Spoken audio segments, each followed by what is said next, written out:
Assalamualaikum guys. This is fifth video on the topic of probability, and today we'll discuss addition law of probability and mutually exclusive events. Mutually exclusive events क्या होते हैं इसको हम समझते हैं एक experiment से. लेट्स टेक एन एक्सपेरिमेंट जिससे आप बहुत फेमिलियर हैं कि when you throw a dice तो उसका जो सैम्पल स्पेस हो सकता है, आप जानते हैं कि डाई को थ्रो करने पे 1 2 3 4 5 एंड 6 ये आउटकम्स आ सकते हैं. लेट्स से कि इस डाई को थ्रो करने में हम 3 इवेंट्स डिज़ाइन करते हैं. पहला, let's call this event A, that the score you obtain while throwing a die is odd, that the number you will obtaining is an odd number. Let's say event B is that you obtain a number which is multiple of 4. And let's say C is the event that you obtain a number which is multiple of 3. So you have the idea that if the number is odd, the outcomes you can obtain in this, इसमें कितने odd numbers हैं? 1 3 and 6. So 1 3 no and 5, 1 3 and 5 यही odd numbers होंगे इसमें. और अगर आपसे पूछा जाए इसमें मल्टीपल ऑफ 4 कितने हैं, तो यू हैव द आइडिया कि इसमें 4 सिर्फ एक ही नंबर है जो कि मल्टीपल ऑफ 4 है. जो 4 के टेबल में आता है उसको मल्टीपल ऑफ 4 कहते हैं, you know that. And multiple of 3 इसमें कौन कौन से हैं? एक 3 है और एक 6 है, right. These are multiples of 3. अच्छा, if I ask you to find out first, let's say the probability of A, तो you know that कि इसमें 3 आउटकम्स हैं जो इसके फेवर में हैं. So you can calculate the probability that this is 3 out of 6. And I'm not simplifying it because of a reason you will find out later. And probability of B अगर आप calculate करें, so this is only one outcome, that is the multiple of 4, so 1 out of 6.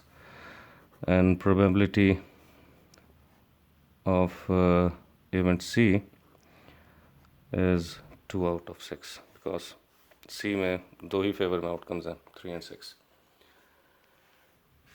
If I ask you a question कि find out the probability of A or B,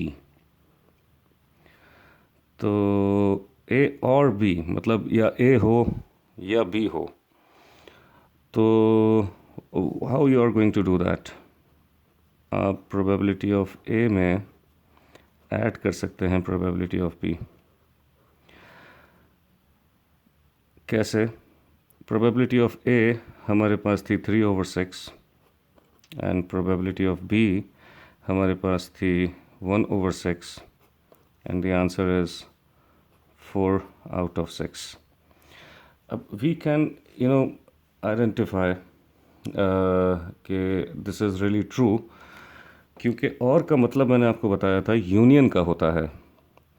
अब union अगर हम इन दोनों sets को union करें A और B, if I ask you to calculate A union B, तो what is your answer? आप इन दोनों सेट्स को ज़रा कंबाइन कर दीजिए, 1 3 4 5, तो बेसिकली कितने नंबर्स आपको मिलेंगे?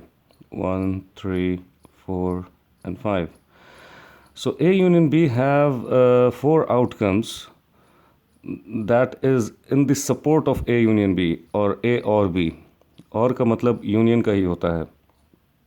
तो हम जानते हैं कि ए और बी में जो प्रोबेबिलिटी हमारे पास आई वो 4 out of 6 थी, और दिस इज़ रियली ट्रू. ऐसा ही है। तो इस वक्त हम ए और बी को म्यूचुअली एक्सक्लूसिव इवेंट्स कहते हैं। If this statement is correct, that probability of A और B is equals to probability of A plus probability of B, then we call these two events mutually exclusive. Mutually exclusive का मतलब ये होता है कि ये दोनों इवेंट एक साथ नहीं हो सकते हैं. There should be nothing common between the outcome of A and the outcome of B. Then they are said to be mutually exclusive events. For example, मैं अगर आपसे यहाँ पे ये कहूँ कि find the probability of A union C or A और C. So इसको अगर आप इसी तरह से सॉल्व करना चाहें तो probability of A plus probability of C, you will see there is a problem. Probability of A हमारे पास थी 3 out of 6, probability of C हमारे पास थी 2 out of 6. So if I'm going to add them to 3 plus 2, 5 out of 6. But let's check कि अगर मैं आपसे कहूँ कि A और C इन दोनों सेट्स का ज़रा यूनियन निकालिए, A यूनियन C, तो दिस इज़ 1, 3 यहाँ भी है, 3 यहाँ भी है, लेकिन यूनियन में आप जानते हैं लिखा एक ही दफ़ा जाता है, 5 and 6. So how many outcomes do you have in A union C? There are 4, but we have the probability for A union C or A or C is 5 out of 6. That means this is wrong. This is really wrong. And you can really figure out the reason कि जब हमने union किया A और C को तो उसमें एक number ऐसा था जो 2 दफ़ा काउंट हो गया था और वो था 3. ये 3A में भी मौजूद था क्योंकि ये ऑड नंबर था. ये 3C के सेट में भी मौजूद था क्योंकि ये मल्टीपल ऑफ 3 है. तो इसका मतलब है कि हमने बेसिकली यहाँ पर 3 इसमें भी काउंट किया, 3 इसमें भी काउंट हुआ. सो बेसिकली 3 हमने डबल काउंट कर लिया है. तो that means there is something common between A and C. So A and C are not mutually exclusive events. इसका मतलब ये है कि for non mutually exclusive event आप ये एडिशन नहीं कर सकते. हम यहाँ लिख लेते हैं कि for non mutually exclusive events probability of A or C is not equals to probability of A and probability of C. अब जानते हैं कि अगर मुझे आंसर कैलकुलेट करना हो कि क्या प्रोबेबिलिटी है, if I'm going to calculate the answer for this, कि what is the probability of A or C. So I know कि for A or C 1, 3, 5, 6 I have 4 outcomes in common. So the correct answer for A or C would be in this case 4 out of 6. That can be simplified further. So that means this is the statement you are going to follow. This is the statement you are going to follow for mutually exclusive events, right? Probability of A or B is equals to probability of A plus probability of B. अच्छा, additionally मैं आपको एक बात और बताता चलूँ कि mutually exclusive events एक और कंडीशन सेटिस्फाई करते हैं, और वो कंडीशन क्या होती है? Probability of A and B is 0. अब उसकी वजह आप समझ सकते हो. मैं आपसे कहूँ A और B का ज़रा कॉमन निकालें, इंटरसेक्शन कैलकुलेट करें. Do you have any element common in A and B? 1, 3, 5 and 4. इन दोनों सेट्स में कोई एलिमेंट कॉमन है? इन दोनों सेट्स में कोई एलिमेंट कॉमन नहीं है. तो बाय डेफिनेशन क्योंकि म्यूचुअली एक्सक्लूसिव इवेंट्स होते ही वो हैं कि जिनमें कुछ भी कॉमन ना हो, वो एक साथ पॉसिबल अकरेंस नहीं रखते. तो इसका मतलब ये है कि probability of A and B में आपके पास कोई इवेंट है ही नहीं. तो बेसिकली A एंड B अब ये 0 out of 6 करेंगे तो आंसर बेसिकली 0 ही आएगा. So probability of A and B for mutually exclusive event should be 0, right? Where non-mutually exclusive, it is not 0. So I guess आप लोगों को ये बात समझ में आई होगी कि म्यूचुअली एक्सक्लूसिव इवेंट्स बेसिकली क्या होते हैं और वो किस तरह की स्टेटमेंट को फॉलो करते हैं. तो basically we have two statements for mutually exclusive events. एक, probability of A or B is equals to probability of A plus probability of B, and probability of A and B is 0. Further, अगर अच्छा कुछ students ने request की थी कि cards के मामला तो उनको समझ नहीं आते, तो मैं उनको समझा देता हूँ. क्योंकि एज आई टोल्ड अर्लियर कि बेसिकली प्रोबेबिलिटी को स्टार्ट करने वाले तो ये गैम्बलर्स ही थे.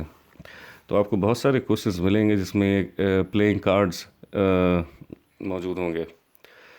प्लेइंग कार्ड्स टोटल 52 टाइप्स के होते हैं, जिसमें 4 सूट्स होते हैं. 26 का कलर ब्लैक होता है out of these 52 cards, and 26 are red. So this 26 and 26 make 52. 20 जैसा कि मैंने कहा कि इसमें 4 सूट होते हैं. I am really sorry, screen पे नहीं नज़र आ रहा था, रियली सॉरी. टोटल 52 कार्ड्स होते हैं. 26 ब्लैक, 26 रेड. जो ब्लैक कार्ड होते हैं वो उसके 2 तरह के सूट होते हैं. एक जिसको आप स्पेड कहते हैं, एक जिसको आप क्लब कहते हैं. और जो रेड कार्ड होते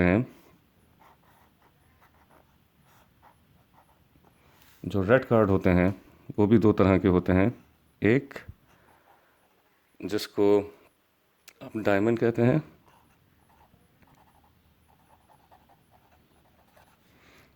और एक जिसको आप हार्ट कहते हैं. इनके डिज़ाइन भी बता देता हूँ. जो स्पेड होता है वो कुछ इस डिज़ाइन के कार्ड होते हैं, और जो क्लब होता है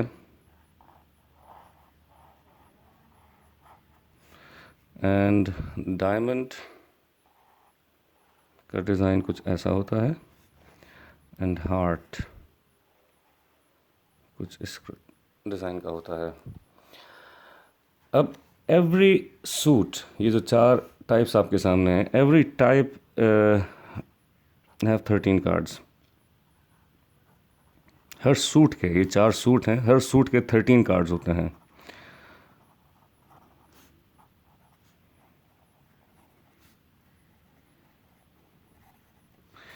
So 13 plus 13 make 26, this 13 plus 13 make 26, and this 26 and 26 make 52.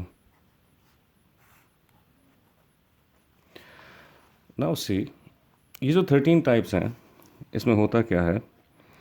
King, queen, jack, 10, 9, 8, 7, 6, 5, 4, 3, 2, and then you have ace. इसमें 1 नहीं होता. अब यही इस क्लब के, इस सूट के डिज़ाइन के भी यही 13 कार्ड्स होंगे. King, queen, jack, 10, 9, 8, 7, 6, 5, 4, 3, 2 and ace. Diamond का किंग भी होगा, डायमंड की क्वीन भी होगी, डायमंड जैक भी होगा. 10, 9, 8, 7, 6, 5, 4, 3, 2 and S. In a very same way, king, queen, jack, 10, 9, 8, 7, 6, 5, 4, 3, 2 and ace. Right. So her design के you will have these 13 cards. Right. अब इनमें होता यह है कि जो किंग, क्वीन और जैक होते हैं, इस पर तस्वीर बनी हुई होती है. We call it face cards और picture card. फेस कार्ड भी कह सकते हैं, and they may called picture card. Right.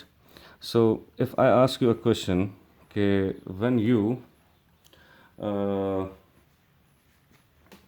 you draw a card from an ordinary deck of 52 cards, what is the probability that you would receive ace? So you have the idea, you have 4 aces, एक spade का होगा, एक club का होगा, एक diamond का होगा, एक हार्ट का होगा. So basically 4 out of 52. If I ask you what is the probability that you will have king, so king भी 4 होंगे, 1 2 3 4. So the answer is 4 out of 52. And if I ask you a question, are these two events mutually exclusive? The answer is yes. जो ace होगा वो king नहीं होगा, ये दोनों बातें एक साथ नहीं हो सकती. So यकीनन ये दोनों म्यूचुअली एक्सक्लूसिव हैं. तो probability that you would get ace और king would be obtained by probability of getting an ace and probability of getting a king. That is equals to 4 out of 52 plus 4 out of 52. That is equals to 8 out of 52. Right? You can simplify that. In a very same way, if I ask you a question, keeping this in mind, what is the probability of getting heart or diamond? What is the probability of getting heart or diamond? So are these two mutually exclusive? Yes. जो heart है वो diamond नहीं है, of course. So probability of getting heart and probability of getting diamond can be added. So heart भी 13 type होती हैं. Total heart के भी 13 कार्ड्स होंगे और डायमंड के भी 13 कार्ड्स होंगे. राइट? हार्ट के भी 13 कार्ड्स होंगे, डायमंड के भी 13 कार्ड्स होंगे. So you can have this 13 out of 52 and 13 out of 52. That will be 26 out of 52, and you can simplify this to 1/2, whatever. ऐसी एग्जाम्पल देखते हैं कि जो म्यूचुअली एक्सक्लूसिव ना हो. फॉर एग्जाम्पल मैं आपसे कहूँ क्या प्रोबेबिलिटी है that you would get ace और डायमंड. अब these two are not mutually exclusive, क्योंकि इन 13 कार्ड्स में वैसे तो हम जानते हैं कि एस 4 होते हैं, लेकिन एक एस इस डायमंड का भी होगा, तो मैं इन दोनों को ऐड नहीं कर सकता. तो ये बेसिकली म्यूचुअली एक्सक्लूसिव नहीं है. लेकिन अगर मैं इस क्वेश्चन का जवाब देना चाहूँ कि एस और डायमंड होंगे क्या, तो अगर मैं एस की बात करूँ और these are 4 and diamond have 13 cards, लेकिन आई नो कि इन 13 में एक एस मौजूद है, तो एक एस अगर इसमें ऑलरेडी काउंट हो गया, so basically you are left with 3 aces. तो 3 and 13, that the answer for this question would be 16 out of 52. Right? So I guess कि ये कॉन्सेप्ट आपका क्लियर हो गया होगा. So आज हमने देखा कि एडिशन लॉ ऑफ प्रोबेबिलिटी क्या होती है, कि कब आपको इजाज़त है कि आप प्रोबेबिलिटीज़ को ऐड कर सकते हैं, और कब आपकी सिंपल एडिशन काम नहीं आती और आपको यूनियन के कॉन्सेप्ट पर अंडरस्टैंड करना होता है कि बेसिकली इस बात का जवाब क्या होगा, जैसा कि मैंने यहाँ पे दिया. राइट? तो I guess this is all clear. So feedback ज़रूर दीजिएगा अगर कोई बात समझ नहीं आई हो. तो you have my contact number, तो प्लीज़ कॉन्टैक्ट और कमेंट करें कि वीडियो कैसी लगी. सब्सक्राइब करें चैनल को. हमारी जो अगली वीडियो होगी, that would be on independent events and the probability tree. Right? So this is all for the day. Take care. Allah Hafiz.